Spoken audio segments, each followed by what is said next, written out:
Hi everyone, I'm Shiloh and this is Susan with Kiwi Designs. We get the question all the time, how do you guys choose your paper? So in this video, we just want to walk you through some of the steps that we take when we're trying to pick what paper to use. So we're going to use this collection by Authentique, and we're going to go ahead and start by looking for a background piece. Now when you're looking for a background, what you're looking for is more of a subtle pattern. So you could use these or even this stripe one here. This one has a little bit of pattern on it, but it is still kind of a subtle look. Less busy for sure. Yeah. So let's go ahead and just play around with this. The green would be a really nice one too. It would be too. So maybe we can... Out of all the patterns, I would say the green, the blue, or the stripe. Yeah. But you definitely could get away with the stripe if you wanted to as well. Kind of depends on what I want to layer with it. So once you've pulled out a couple pieces that you think would work well for a background, let's go ahead now and look for some layering pieces. Once you try to figure out what layer to work with, what we do is we look at our patterns, and I'm just going to put these to the side for a minute.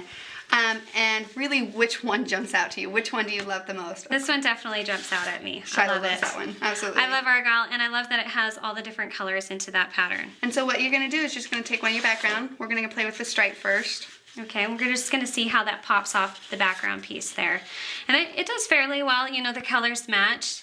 I don't know if we want to check it on some other ones. This light dot, it definitely pops there. Yeah, you would need to add more layers and things. And the green looks great too. I think it definitely pops more off the green, personally. Yeah. You don't lose it, and you just kind of want to see, again, and then kind of test it out. So like putting in some different colors, doing your thing, you know? Yeah.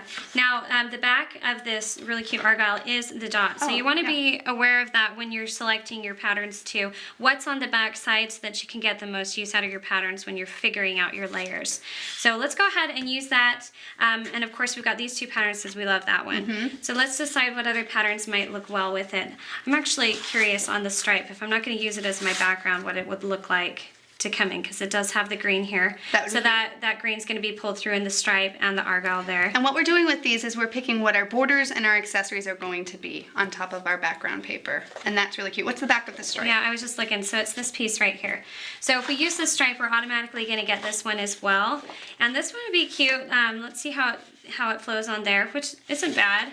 You can also tuck them down the middle if you want to see what just a little pop of that would look like, which I kind of like. That's cute. Out of all the patterns, I like those. These ones right here, you'll notice about these patterns. This is very bold, I would say, and this one's big. This would be hard to do accessories. This would be a cute strip, maybe across be a really cute strip, the bottom of your page. A larger accessory like our wacky or something like that. If you are appealed to this pattern, you could do more strips or bigger accessories like the wackies and florals and things like that. But if it's not something that jumps out, we're all different. We're all different in what paper picks out to us. But Shiloh and I both like that page, so we're going to work off of those. Okay, so right now we're sitting with our background and two pieces because these are the back sides of the patterns that we love the most. Yeah, so there's our double there. And when we pick our borders and accessories, we always plan about 2 to 3 sheets. But you really can get away with 2 sheets if you want, depending on, again, how many layers you like, which gives you about 4 different patterns because you have both sides of your paper. Now, if you want to throw another one in, say for, you know, when you get home, you want to make sure you have enough to mat your pictures and things. Yeah. I would even throw that 6 sheet in for sure. Yeah. Now that might make a really cute mat because this is actually going to draw this cream back over to the middle, which is going to give you a good balance, or even this one, which is slightly more busy, but it would bring that cream over. Oh, it's the opposite side again. So again, be aware of what your other side is because that'll give you a little bit more playroom when you're home. And of course, you could use it as an accessory as well, but it would make a great mat. So I'm thinking really maybe cute. Those together. Okay, so we got our matte one right there. So we have 2 for our background, 1 for matting our things, and then these, again, are double-sided, so we only need 1 of those, and we only need 1 of those. So right now what we're sitting at is those 5 sheets.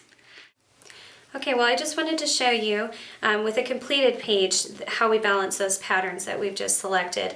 So here's our main background right here. Again, a simple pattern that we're going to use, but you'll notice in the layers that we've got, especially our main pattern that we chose, that this color is reflected up here as well, so that we get this really nice flow to our pattern. And even this red, again, here and into the photos. That way everything kind of flows beautifully with all the patterns and colors.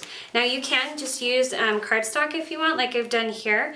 But again, this same color cardstock, I did make sure that the brown was reflected in my patterns here, and then I balanced it out by adding the color from here to there again. That way you get that nice flow to your patterns and colors. Now everybody is different, so you can use the cardstock or a simple background, or you can even use a stripe or something else that has a little more color to it, like I've done on this layout here. But again, you just always want to make sure that your layers are going to have the same colors that you've used in your background, so that it brings it back to the edge, so that you get that beautiful flow to your page. Well, we hope this video has been helpful. Just to keep in mind again is that we use about 5 to 6 sheets of paper. 2 for your background, just depending on what you choose, and then we use 2 to 3 sheets for your borders and accessories, and this is what we chose for our borders and accessory. But if you wanted to throw in that third one, you definitely could, depending on how many layers you plan on doing. And then of course you need 1 for your photo mat, so this is what we ended up with. 2 for our borders and accessories and 1 for your photo mat. So a good 5 to 6 sheets of paper will give you a 2-page layout and about 1 to 2 cards out of your scraps. If you want to see more examples, you can visit our website at kiwilane.com. Or if you have any questions, come and visit us on Facebook, or you can email us at customerservice@kiwilane.com. Thanks for watching.